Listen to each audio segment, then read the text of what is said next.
Hi, my name is Iman Rappetti and I'm the author of Sermons of Soul. This is so exciting for me to be able to finally hold the book in my hand. And Sermons of Soul essentially is a collection of writings to my listeners on my radio show on Power 987, which I left just over a year ago, but which I'm still very, very connected to. So every morning, it was so important for me to try and make a connection with my listeners. It would be my version of eye contact with the people that I was talking to, interacting with every single day. And I wanted a moment for us to build a bridge towards each other. And I thought, what could be a better method than writing something personal to them every day? Some days it was a letter of motivation to just keep believing, to be hopeful, to know that they could triumph in any circumstance. Other days it was more a political commentary, a reflection of what was happening in our country that day. I think the important thing about this was, it wasn't just me writing into the darkness, but it was about me connecting with something that I was also feeling and looking for community around those feelings, around those anxieties, around those hopes. And it did. I mean, often when I'd finish sharing that letter with my listeners, the lines would light up and people would say that it meant something to them on that day.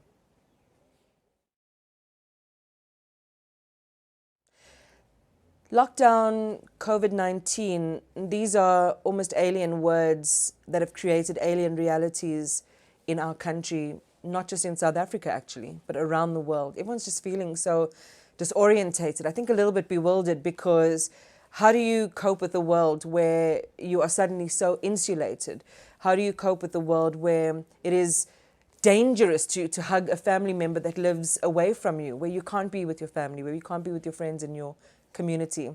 And families are experiencing this in this multiplied sort of way across the globe, but where we must find an opportunity to create hope and to create optimism and to tap into new possibilities of who we are, how we think, how we feel, and how we choose to exist. If I could home in on a moment of epiphany for me in the writing, is I think that I learned to respect the power of my own voice a little bit more. This is a lifelong struggle that I've had, and I know that people who might consider my body of work, would think, that's ridiculous. I mean, how can you say that? But for me, a lot of the way I write is about writing from a place of truth and honesty for myself. And so I'm sharing all the time how I really feel about things and where my own anxieties and fears are. And I'm learning a lot more in the last couple of months, in the last couple of years, as a new project to really love and respect myself, the authority, the beauty, the artistry of my words, and in the way that I would want to share a message. And that for me was what I was coming round to. It wasn't a singular moment during the writing process, but it was a series of moments where I thought, damn girl, that was really well written. That was really well encapsulated.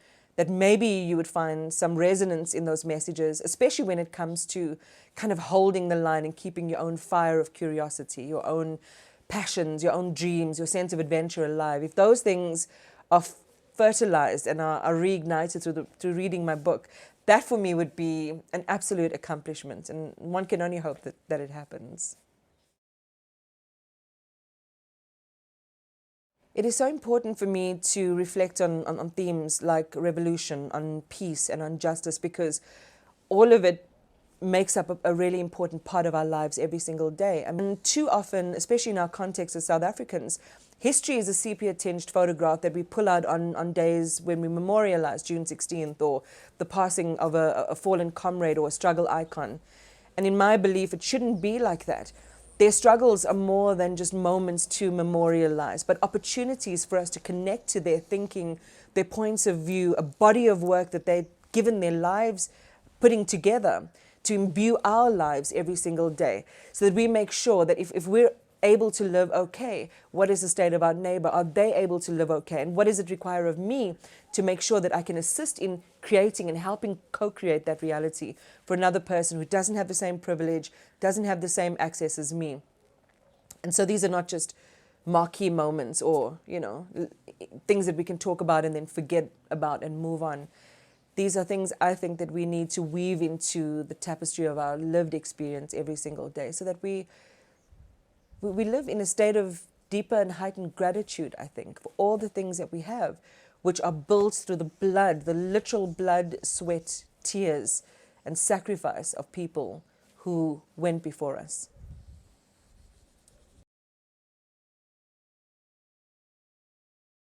There's the eternal child that exists in me, I think, still. And if you looked at my bedside table, you would definitely find a copy of The Little Prince in various languages, which friends and people that are special to me have brought from different places in different languages. The point is that I want to keep my sense of childhood alive and my sense of wonder and curiosity alive. And just even if I don't read the books every day, they are there as a reminder to do that.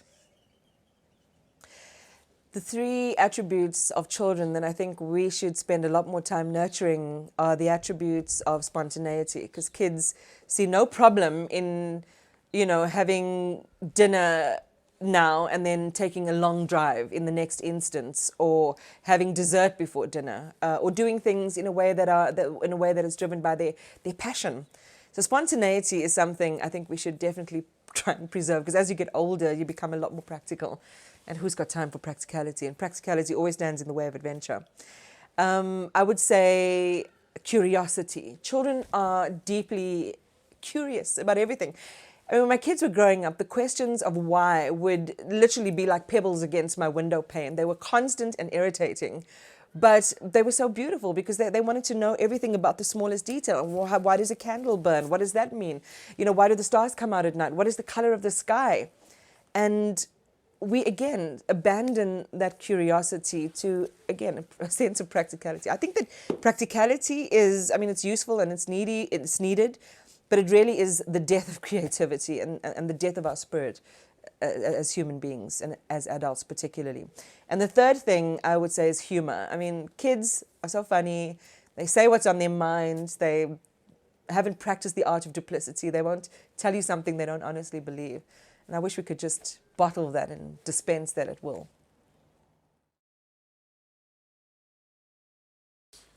So, dun, dun, dun.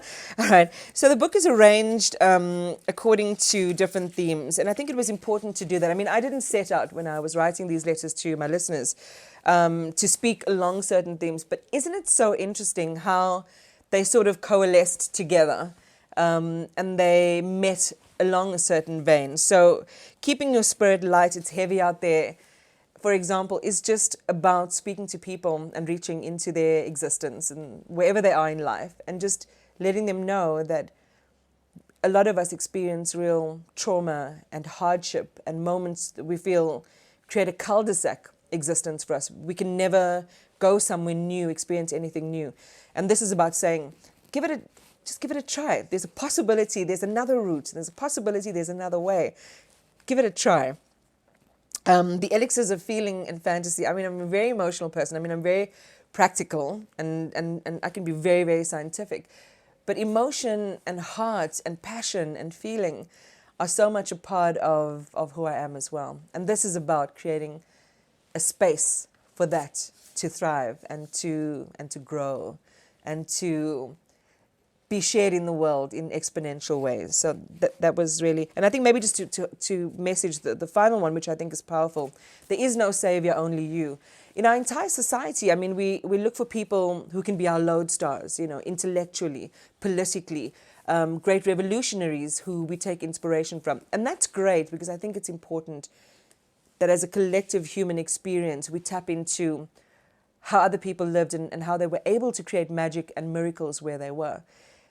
But the only person who exists in your reality is yourself. And ultimately, all of those things that we take in from other people should be a way to just armorize our own capacity to do great things, to create the kind of existence that we want to live and create for ourselves. So if there's anyone that's going to rescue you, it's going to have to be you. Okay, this little piece is called Vietnamese Coffee. Your love is like the satin delight of lush condensed milk in the dark mystery of a Vietnamese coffee. It dives in and swirls under the guidance of an antique teaspoon, transformed into a drunk dervish, forever changing what is bitter to sweet. bringing light after 1,000 sunless winters. I drink you with the frantic desire of the madwoman who stumbled from the desert, barely alive and dying of thirst. With each desperate gulp, you save my life. My daily sermon of soul is, it's interesting. Most days I try to wake up happy, and I try to stay that way until I fall asleep at night. It's not always possible. Some days it's harder to hold on to that sense of happiness and hopefulness because so many other things creep in. How will you pay bills? What about the children? Are they okay? What's happening in our country? How's our community as a greater South African community going to manage? How will this change us? So I think that I do have this Tigger-like belief that everything is going to be okay in the end. We've survived so much as individuals and as a country in our own history in the southernmost tip of Africa that I feel like we can do this. We can definitely move beyond this moment in a way that makes us better people and more conscious of each other and in keeping each other close as a collective. At least that's my hope. That's my sermon of soul. That's what I hold on to every day.